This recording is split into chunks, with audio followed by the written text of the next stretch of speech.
বিয়ে করলেন, আজকে বিয়ে করেছে, স্ত্রীর সাথে স্বামী স্ত্রীর বিয়ের পরে ভাষণ হয়েছে।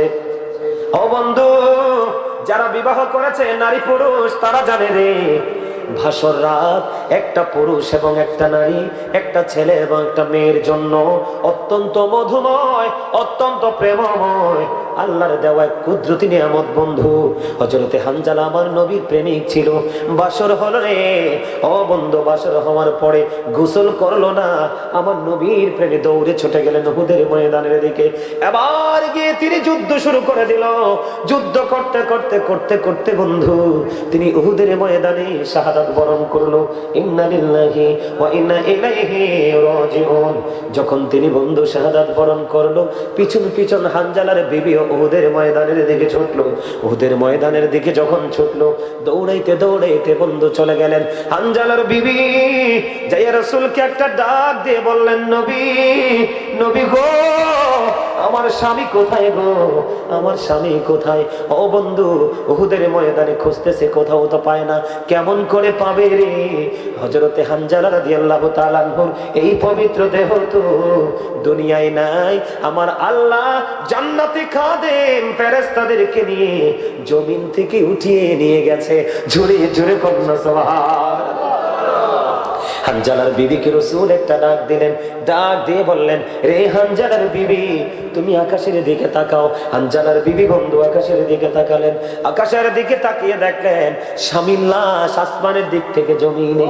ঝরে ঝরে কন্যা সুবহানাল্লাহ। স্বামীর কাছে চলে গেল, যাইয়া দেখলেন হযরতে হানজালা রাদিয়াল্লাহু তাআলা আনহুর দাড়ি বেয়ে বেয়ে বন্ধু তাজা তাজা পানির ফোঁটা বেয়ে বেয়ে পড়ছে। এবার হানজালার বিবি রাসূলকে একটা ডাক দিলেন, ইয়া রাসূলুল্লাহ, ইয়া হাবিবাল্লাহ, নবী গো, ও প্রাণের নবী, আমার স্বামী তো বাসর হলো, কিন্তু আমার স্বামী তো গোসল করে নাই গো নবী। নবী গো, চাইয়া দেখলাম আমার স্বামীর দাড়ি বেয়ে তাজা তাজা ফোঁটা ফোঁটা পানি ঝরে ঝরে পড়ছে। নবী গো, কেমন করে সম্ভব? আমার রাসূল একটা ডাক দিয়ে বললেন, রে হানজালার বিবি রে, ও তোমার স্বামী তো আল্লাহর প্রিয় হাবিব, হাবিবুল্লাহর প্রেমে জীবন দিয়ে দিয়েছে রে। এই জন্য আমার আল্লাহ জান্নাতের খাদেম দিয়ে হানজালাকে আরশের নিচের পানি দিয়ে গোসল করিয়ে দিয়েছে। ও নবীর প্রেমিকেরা,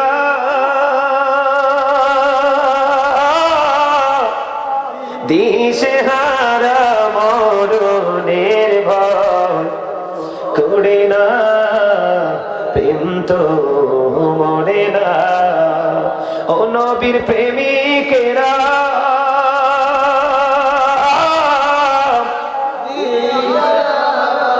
মরণের ভয় করে না, প্রেম তো মরে না। প্রেম করেছেন মুসা নবী, তোর পাহাড়ে গেছেন চলি গো, ও সে খোদার নূরে পাহাড় জ্বলে তবু মুসা জ্বলে না, প্রেম তো মরে না। রাসূলের সাথে প্রেম লাগাইতে রাজি আছেন না নাই? আর জোরে বলেন, আছেন? বন্ধু আমার দিকে তাকান। আমার রাসূল যখন পৃথিবী ছেড়ে চলে গেল, একটা গাধা, সেটার নাম হলো বন্ধু আকির।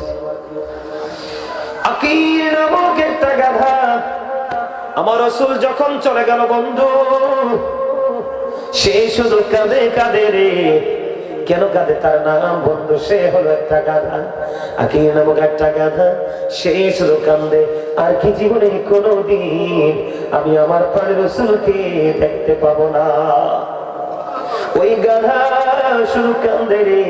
ও বন্ধু, 3 দিন 3 রাত্র পার হয়ে গেল, 4 দিন 4 রাত্র পার হয়ে গেল। ও বন্ধু, 3 দিন 3 রাত্র, 4 দিন 4 রাত্র পার হয়ে গেল। ওই আকির নামক গাধা কোনো খাবার খায় না, কোনো পানি খায় না, শুধু কান্দে, শুধু কান্দে রে।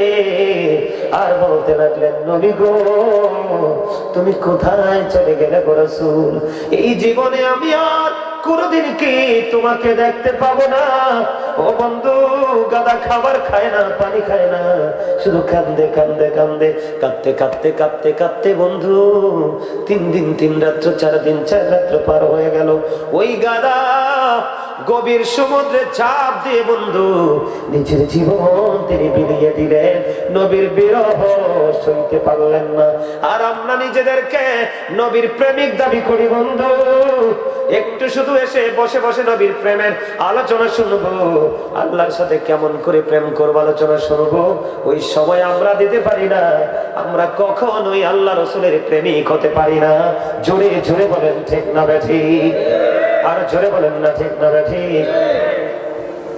বন্ধু শুধু এখানে ক্ষান্ত নয়, শুধু গাদার প্রেম না বন্ধু, হযরতে তালহা রাদিয়াল্লাহু তাআলা তিনি করলেন কি করলেন, আমার রাসূলকে যখন রাসূলের দুশমনেরা একটার পর একটা তীর মারতে থাকলেন, আমার দিকে তাকান সাহাবীরা কেমন করে নবীকে ভালোবেসেছে বন্ধু। এবার তালহা রাদিয়াল্লাহু তাআলা হযরতে দুজানা তারা কি করলেন, আমার রাসূলকে জড়িয়ে ধরলেন। ও বন্ধু, যেদিক দিয়ে তীর আসতেছে রাসূলকে জড়িয়ে ধরছে, ধরতে ধরতে বন্ধু হযরতে তালহা রাদিয়াল্লাহু তাআলা এই পবিত্র দেহের মধ্যে একটা দুইটা না 70টা তীরের আঘাত লেগেছে। 70টা তীরের আঘাত লাগার পরেও বন্ধু তিনি কি করলেন না, করলেন না রে। আমার নবীর জন্য হাসতে হাসতে দুনিয়া ছেড়ে তারা জীবন দিয়ে দিয়েছে, শাহাদাত বরণ করেছে। ইন্না লিল্লাহি ওয়া ইন্না ইলাইহি রাজিউন। জোরে জোরে কন্যা সুবহানাল্লাহ। কি করেছে? কয়টা তীরের আঘাত খেয়েছে? 70টা তীরের আঘাত। ও বন্ধু, এখানে কোনো মারামারি নাই, এখানে কোনো কাটাকাটি নাই। আল্লাহ রসুলের মহাব্বত কত সুন্দর, জান্নাতের বাগান। একটুখানি বসবো, বসে বসে শুধু রসুলের প্রেমের আলোচনা শুনবো, এগুলো করতে পারি না। আবার নিজেদেরকে আমরা মুসলমানও দাবি করি। কথা বলেন না কেন? এগুলো কি মুসলমানের চরিত্র? আপনি বাংলাদেশে দেখবেন হিন্দুরা যখন পূজা করে, আপনি দেখবেন তাদের ধর্মের কিন্তু কোরআন হাদিসে কোনো ভিত্তি নেই। কথা বলে না কেন? কোরআন কি বলে দেখেন, ইন্নামাল খামরু ওয়াল মাইসিরু ওয়াল আনসাবু ওয়াল আজলামু রিজসুম মিন আমালিশ শাইতান। বন্ধুরে আমার আল্লাহ বলেছেন মদ, জুয়া, মুক্তি, ভাগ্য গণনা এগুলো ঘৃণ্য বস্তু, শয়তানের কাজ। তাহলে হিন্দুরা মূর্তি পূজা করে কি করে না? তাদের এটার কোনো ভিত্তি নাই, কোরআন হাদিসে তাদের এটার কোনো মূল্য নাই। কিন্তু বন্ধু আপনারা চাইয়া দেখবেন, তারা যখন পূজা করে দেখবেন তাদের পূজা মণ্ডপে কত সুন্দর করে সেজে গুজে তারা দলে দলে সবাই পূজায় করতে যায়। কথা বলেন না কেন? কিন্তু আমরা মুসলমান কতটা নির্লজ্জ, কতটা বেহায়া, কতটা অসভ্য। আল্লাহ যে নিয়ামত দিয়েছে প্রাণ খুলে খাচ্ছি রে, কিন্তু আল্লাহর দরবারে শুকর গুজার করছি না। এই নাফরমান বান্দাদের জন্য বরাদ্দ ওই ভয়ঙ্কর জাহান্নাম। জোরে জোরে কন্যা নাউজুবিল্লাহ। বাঁচারও সুযোগ নাই, মরারও সুযোগ নাই, পালাবারও সুযোগ নাই। কি করবেন সেদিন? জিফুতো কাজে আসবে না, টাকাও কাজে আসবে না। কি করবে? উপায় আছে? বাইরে কত ঠান্ডা দেখেন, বাইরে ঘুরতেছে, কিন্তু এখানে কত সুন্দর জান্নাতের বাগান, কিন্তু এখানে কোনো আসার সুযোগ নাই। নাউজুবিল্লাহ বলেন না, নাউজুবিল্লাহ বলেন না, আরে জোরে বলেন না নাউজুবিল্লাহ। বন্ধু আমার দিকে তাকান, রাসূলকে কেমন করে ভালোবাসতে হয় বন্ধু রে। উহুদের ময়দানে রাসূলের দাঁত মোবারক শহীদ হয়েছে, জানেন তো? শুনছেন না?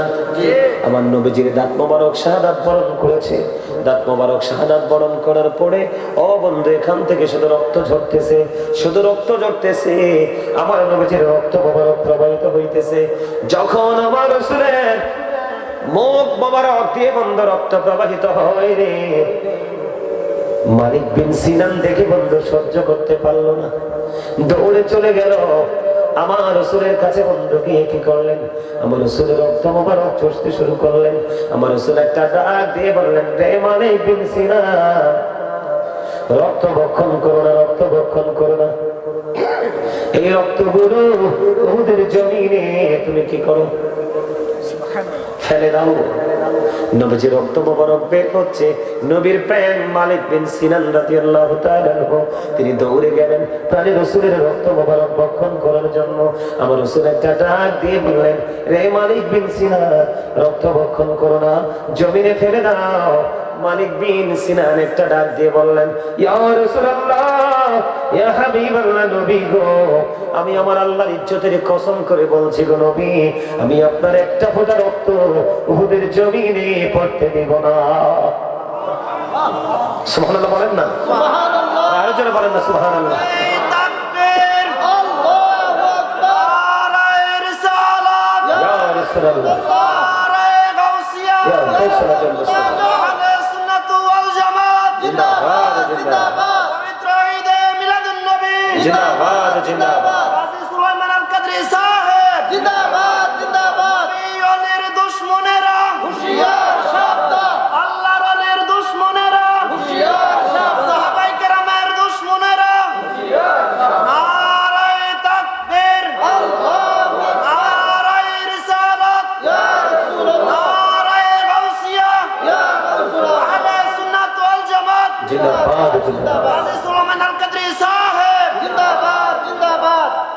আমার দিকে তাকান, নবীজি রক্ত মোবারক পড়তেছে। মালিক বিন সিনান বলে, না, একটা ফোঁটা রক্ত আমি উহুদের জমিনে পড়তে দেব না। রাসূল বললেন, ফেলে দাও। তিনি বললেন, না, ইয়া রাসূলুল্লাহ, ইয়া হাবিবাল্লাহ, নবী গো, আমি আমার আল্লাহর ইজ্জতের কসম করে বলছি গো নবী, নবী, আমি আপনার একটা ফোঁটা রক্ত উহুদের জমিনে পড়তে দেব না। এই কথা বলে নবীজি রক্ত মোবারক চষতে শুরু করলেন। চষতে চষতে চষতে চষতে যখন রাসূলের শেষ রক্তের ফোঁটা যখন বন্ধ শেষ হয়ে গেল রে, আমার রাসূল দুনিয়ার সকল মানুষকে জানিয়ে দিলেন, দুনিয়ার সকল মানুষকে জানিয়ে দিলেন, তোমরা যদি কোনো জান্নাতি মানুষ দেখতে চাও তাহলে মালিক বিন সিনানকে দেখে নাও। আমার নবীজিকে ভালোবেসে শুধু নবীজি রক্ত মোবারক ভক্ষণ করেছে, আমার নবীজি দুনিয়ায় তাকে জান্নাতি ঘোষণা দিয়ে গেছে। উম্মে আইমুন বরকতময় একজন দাসী আমার রাসূলের প্রস্রাব মোবারক খেয়ে ফেললো। সুবহানাল্লাহ বলেন না। রাসূল বললেন, কি করেছো তুমি, কি করলে রে? সে বলতেছে, দুনিয়ার নিয়ামত খেয়েছে। মারহাবা বলেন না। আমার নবীজির প্রস্রাব মোবারক খেয়ে ফেলেছে। উম্মে আইমন বরকতময় দাসী আমার রাসূল দুনিয়ায় তাকে জান্নাতের সংবাদ দিয়ে গেছে। জোরে জোরে কন্যা সুবহানাল্লাহ। বন্ধু, শুধু পুরুষরাই রাসূলকে ভালোবাসে নাই রে, ও বন্ধু, নারীরা রাসূলকে ভালোবেসেছে। কেমন করে বেসেছে? ও বন্ধু, হৃদয় খুলে শোনো। হযরত নুসাইবা মদিনায় থাকা অবস্থায় আমার নবীজি 27টি যুদ্ধ করেছেন। কয়টি? 27টা। এর মধ্যে সবচেয়ে বড় যুদ্ধ হলো উহুদের যুদ্ধ। হযরত নুসাইবা রাদিয়াল্লাহু তাআলা তিনি বন্ধু শুনতে পারলেন, জানতে পারলেন আমার নবীজি উহুদের ময়দানে শাহাদাত বরণ করেছে। এবার পাগলনির মতো ওই রাসূলের প্রেমে বন্ধু উহুদের ময়দানের দিকে ছুটে চললেন। ও বন্ধু, দ্রুতগামী ঘোড়ার মতো তিনি দৌড়ে নবীজির জন্য দৌড়াতে থাকলেন। দৌড়াতে দৌড়াতে উহুদের ময়দানের দিকে যখন রওনা দিলেন, কিছু দূর যাওয়ার পরে একটা খবর চলে আসলো। কিছু দূর যাওয়ার পরে একটা খবর চলে আসলো, রে নুসাইবা, নুসাইবা রে, যুদ্ধের ময়দানে তো তোমার ভাই শহীদ হয়ে গেছে। জোরে কন্যা সুবহানাল্লাহ। যুদ্ধের ময়দানে তোমার ভাই শাহাদাত বরণ করেছে। নুসাইবা দাঁড়ায় না, দাঁড়ায় না বন্ধু, দাঁড়ায় না, দৌড়ে ছুটে চলেছে ওই প্রাণের নবীজির প্রেমে। আরো কিছু দূর চলে গেলেন। আরো কিছু দূর চলে যাওয়ার পরে এবার বন্ধু আরো কিছু দূর চলে যাওয়ার পরে আমার রাসূল আরেকটা খবর জানিয়ে দিলেন যে তোমার বাবা যুদ্ধের ময়দানে শাহাদাত বরণ করেছে। খেয়াল করেন নবীজিকে কেমন করে ভালোবাসতেন বন্ধু। নবীর প্রেমিকেরা ওইগুলো হলো প্রেম। এখনকার যারা আমরা প্রেমিক বলি বন্ধু, এগুলো অভিনয় ছাড়া আর কিছুই না। কথা বলেন না কেন? আমি আপনাদেরকে বলে দিতে চাই, এই যে এখানে আপনারা আজকে মাহফিলে বসেছেন, কয়টা লোক পাঞ্জাবি পরে আসছেন? আপনার ঘরে কি পাঞ্জাবি নাই? এটা কি শুটিংয়ের জায়গা? আমরা কত নির্লজ্জ মুসলমান, আমরা কত স্টুপিড মুসলমান। ও বন্ধু, আপনি যখন ঘর থেকে বাজারে যান কোথায়? কথা বলেন, কথা বলেন। আপনি যখন ঘর ছেড়ে বাজারে যান তখনও কিন্তু আপনার ড্রেসটা চেঞ্জ হয়। কথা বলেন না কেন? আপনি যখন আপনার বাড়ি ছেড়ে যখন কোন প্রিয়জনের বিয়ে বাড়িতে যান তখন আপনি হাই কোয়ালিটির পোশাক পরেন। কথা বলেন না কেন? অথচ ওই বিয়ের মধ্যে অনেক কাজ আছে যেটা টোটালি হারাম, কারণ বিয়ের আগের দিন রাত্রে ব্যান্ড পার্টি হয়েছে, মিউজিক হয়েছে। কথা বলেন না কেন? গান বাদ্যযন্ত্র হয়েছে।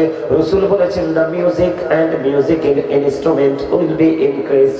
কিয়ামতের পূর্বক্ষণে গান বাদ্যযন্ত্র বেড়ে যাবে, এটা কিয়ামতের আলামত। ওখানে কিন্তু গান হয়েছে, নোংরা পরিবেশ, নোংরা জায়গা।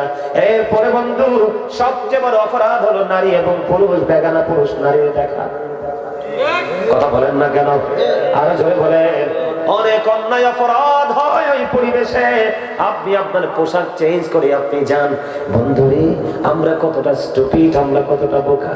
কিন্তু আজকে আমরা আল্লাহ এবং আল্লাহ রাসূলের প্রেমে আল্লাহর ঘর, আল্লাহর এই জান্নাতের বাগানে হাজিরা দিতে আসছি, কিন্তু জান্নাতি পোশাক আমরা পরতে পারি নাই। আমরা কখনোই বিবেকবান হতে পারি না। ঠিক কেন বলেন? আমাদের মাথায় টুপি নাই, আশ্চর্য ধরনের আচরণ। অথচ মুসলমানের ধর্মীয় সংস্কৃতির চর্চার গুরুত্বপূর্ণ একটা জায়গা এই শীতের মৌসুমে মাহফিল। ঠিক কেনা বলেন? একদিকে হিন্দুরা যায়, আরেকদিকে মুসলমান যায়, একদিকে বেঈমান যায়, আরেকদিকে মুসলমান যায়। দুই পার্টির মাথার একটার বন্ধু টুপি নাই। হিন্দু মুসলমান চিনার কোনো উপায় নাই। কিন্তু যখন একজনের মাথায় আমি টুপি দেখবো রে, তখনই আমি বুঝে নিব এটা আমার মুসলমান ভাই। তখনই আমি হাত উঁচু করে তাকে সালাম দিব। কথা বলেন না কেন? আজকে আমরা দিন দিন বন্ধু ধ্বংসস্তূপে পরিণত হচ্ছি। আগে আমরা ওযু করে মাহফিলে যেতাম, ওযু করে সুন্দর টুপি পাঞ্জাবি পরে ফিটফাট হয়ে মাহফিলে যেতাম, কারণ আমরা মাহফিলে বসবো আর বের হব না, ওয়াজ শেষ করে আসবো। আর দেখবেন এখনকার ম্যাক্সিমাম ছেলেরা ওযু টুজু নাই, প্রস্রাব করার পরে ভালো করে পানিও খরচ করে না, কয়েজ পরে শুটিং করতে করতে মাহফিলে আসে। কথা বলেন না কেন? সবচেয়ে বড় লজ্জাজনক কথা হলো এখনকার ছেলেরা যেই পোশাক পরে বন্ধু বুখারী শরীফের মধ্যে এসেছে, ওই পোশাক তাদেরকে জাহান্নামে নিয়ে যাবে। এরা কখনোই রাসূল প্রেমিক হতে পারে না, কারণ আল্লাহ পবিত্র কালামে হাকিমে বলেছেন লিবাসুত তাকওয়া যালিকা খায়র। আল্লাহর কাছে সবচেয়ে পছন্দের পোশাক হলো তাকওয়ার পোশাক। আমার দিকে তাকান, এই দিক দিয়ে থাকবে নাভি বরাবর, আর নিচে দিয়ে থাকবে হাঁটুর নিচে, টাকনুর উপরে। এখন দেখবেন আমাদের ছেলেরা ম্যাক্সিমাম জিন্স প্যান্ট পরে, ওদের ঠিকানা হলো বন্ধু জাহান্নাম। আপনি রুকুতে গেলেন, পিছনের কাতার থেকে আরেকজন তার লজ্জাস্থানটা দেখতে পায়। কথা বলেন না কেন? রাস্তায় দেখবেন হাঁটলেন, নাভির অনেক নিচে, 4 আঙ্গুল নিচে তার প্যান্টটা। যেই পুরুষ পোশাক পরার পরে তার লজ্জাস্থান দেখা যায়, সেই পুরুষ পোশাক পরিহিত পুরুষ নয়, সেই পুরুষ হলো ল্যাংটা পুরুষ। জোরে বলেন না নাউজুবিল্লাহ। যার লজ্জা নাই তার ঈমান নাই, যার ঈমান নাই বন্ধু তার মরণ নাই, দুনিয়া নাই, আখিরাত নাই, তার ঠিকানা একটাই, তাদের ঠিকানা হলো জাহান্নাম। জোরে জোরে বলেন না নাউজুবিল্লাহ। আমি অনেক বড় অভাবে পড়ে গেলাম, অনেক বড় অভাবে যখন আমি পড়ে গেলাম, অনেক বড় অভাবে পড়ার পরে এবার আমি আমার প্রাণের রাসূলের কাছে গেলাম। আমি যখন আমার রাসূলের কাছে গেলাম, রাসূলের কাছে যাওয়ার পরে এবার আমার রাসূল একটা ডাক দিয়ে বললেন, তুমি অপেক্ষা করো। কি করো? অপেক্ষা করো, মাল আসা পর্যন্ত অপেক্ষা করো। এবার হযরতে কবীর রাদিয়াল্লাহু তাআলা আনহু অপেক্ষা করলেন। তিনি যখন অপেক্ষা করলেন, বন্ধু অপেক্ষা করতে করতে এবার আমার রাসূল বলতেছে, 3 শ্রেণীর মানুষ ছাড়া কেউ ভিক্ষা করতে পারবে না, সাহায্য চাইতে পারবে না, কারো কাছে হাত পাততে পারবে না। হুজুর, এই 3 শ্রেণীর মানুষ কে গো? একটা হলো আমাদের সমাজের মধ্যে অনেক বেশি ঋণগ্রস্ত মানুষ। কে মানুষ? ঋণগ্রস্ত। আমাদের মধ্যে অনেক বেশি ঋণগ্রস্ত মানুষ। বন্ধু, সে অনেক বেশি ঋণে পড়ে গেল। আমার রাসূল বললেন, তার ঋণ যতক্ষণ পর্যন্ত পরিশোধ না হবে, ঋণের দায় যতক্ষণ পর্যন্ত শেষ না হবে, ওই পর্যন্ত তুমি তাকে সাহায্য করতে পারবে এবং সে ভিক্ষা সাহায্য চাইতে পারবে। সুবহানাল্লাহ বলেন না। মনে রাখবেন কি অনেক বেশি ঋণী, কি অনেক বেশি ঋণী। আপনি হলেন ধনী, সে হলো ঋণী। কি আপনি হলেন ধনী, সে হলো বন্ধু ঋণী। ধনী এবং ঋণী দুইটা দুই জিনিস না। এই ক্ষেত্রে কিন্তু মা আয়েশা সিদ্দিকা রাদিয়াল্লাহু তাআলা আনহা প্রশ্ন করলেন, ইয়া রাসূলুল্লাহ, ইয়া হাবিবাল্লাহ, আমার দুইজন প্রতিবেশী আছে। কয়জন? দুইজন প্রতিবেশী আছে, আমি কাকে আগে দিব? আমার রাসূল বললেন, যিনি তোমার সবচেয়ে কাছে তাকে আগে দাও। সুবহানাল্লাহ বলেন না কেন? আর আমরা কিন্তু এখন কাছের মানুষকে না দিয়ে কোথায় দেই? দূরে আত্মীয় স্বজনের সাথে। সিস্টেম হলো দুইজনই তোমার কাছে, এর মধ্যে যে বেশি কাছে তাকে আগে দাও। তাহলে আপনার বাড়ির আঙ্গিনায় যে মানুষটা অনেক বেশি কি অসহায়, অসহায় ঋণী, আপনি তাকে কি করতে হবে? সাহায্য করতে হবে। কার কথা? আল্লাহ রাসূলের কথা। ঠিক কিনা বলেন? আরো জোরে। বন্ধুরে আমার, দুই নাম্বার আমার রাসূল বললেন, ও বন্ধু, বন্যা হলো, প্লাবন হলো, প্রাকৃতিক কোন দুর্যোগ নামে আসলো, দুর্যোগ আসার পরে গোটা দুনিয়া বন্ধু অথবা আপনার এরিয়া পুরোটা তলিয়ে গেল। কয়দিন আগে বন্যা হয়েছিল না? বেশ কয়েক মাস আগে। কথা কয় না কেন? আসছিল কিনা? বন্যায় সব কিছু বন্ধু তলিয়ে নিল। ফেনীর মানুষের দুর্দশা দুনিয়ার মানুষ দেখেছে। ঘরের মধ্যে পানিতে ডুবে বন্ধু মরে আছে, তাই কিনা বলেন? বন্ধুরি আমার, ওই যে মানুষগুলো বন্যা যখন হলো, প্রাকৃতিক দুর্যোগ যখন হলো, সব কিছু হারিয়ে যে মানুষটা নিঃস্ব, ওই মানুষটা যখন সাহায্য চাইবে, আপনি তখনই কি করতে পারবেন? সাহায্য করতে পারবেন। দুই নাম্বার গেল। তিন নাম্বার হলো আমার রাসূল জানিয়ে দিয়েছে, রে আপনার বংশের মধ্যে একটা মানুষ অনেক গরিব। কি? আপনার বংশের মধ্যে একটা মানুষ বন্ধু অনেক গরিব। ওই মানুষটা গরিব যে, তার আপন গোত্রের তিনজন মানুষ সাক্ষী দিতে হবে। কয়জন? পুরুষ। কথা বলেন না। একজন মানুষ যে গরিব, তার আওলাদের মধ্যে তিনজন লোক কি দিতে হবে? সাক্ষী দিতে হবে। তিনজন পুরুষ। ও বন্ধু, সাক্ষী দিতে হবে। কেন দিতে হবে গো? তিনজন পুরুষ সাক্ষী দিতে হবে এই কারণে যে তিনজন পুরুষ যখন সাক্ষী দিবে ওই মানুষটা সত্যি সত্যি গরিব, তখন আপনি তাকে সাহায্য করতে পারবেন। সে অন্যের কাছে ভিক্ষা বা সাহায্য চাইতে পারবে। জোরে জোরে কন্যা সুবহানাল্লাহ। এখন যারা ভিক্ষা করে তারা চাই শহরে বাড়িও আছে, তা কয় না? আছে না নাই? আছে না নাই? আরো জোরে আছে না? আমার রাসূল বললেন, এমন অর্থ আপনার কাছে আছে যে অর্থ আপনাকে অন্যের কাছে হাত পাতা থেকে, ভিক্ষা চাওয়া থেকে, অন্যের কাছ থেকে বন্ধু সাহায্য চাওয়া থেকে বিরত রাখতে পারে। কি করতে পারে? মানে আপনার অবস্থানটা এমন, ভিক্ষা করা লাগবে না। কি করা লাগবে না? আপনার অবস্থাটা এমন, আপনি ভিক্ষা করা লাগবে না, কিন্তু তারপরও আপনি ভিক্ষা করতেছেন। ও বন্ধু, রাসূল বললেন, তুমি যেন জাহান্নামের আগুন তুমি খরিদ করতেছ। জোরে কন্যা নাউজুবিল্লাহ। আরো জোরে বলেন না নাউজুবিল্লাহ। তাহলে চাওয়া যাবে মানুষের কাছে? সই ক্ষেতের কাছে যাওয়া যাবে? কফি ক্ষেতের কাছে? টমেটো ক্ষেতের কাছে? খিরা ক্ষেতের কাছে? রাতের আধারে রাস্তার ধারে কচু ক্ষেত থাকলে লতি তোলন যাইব?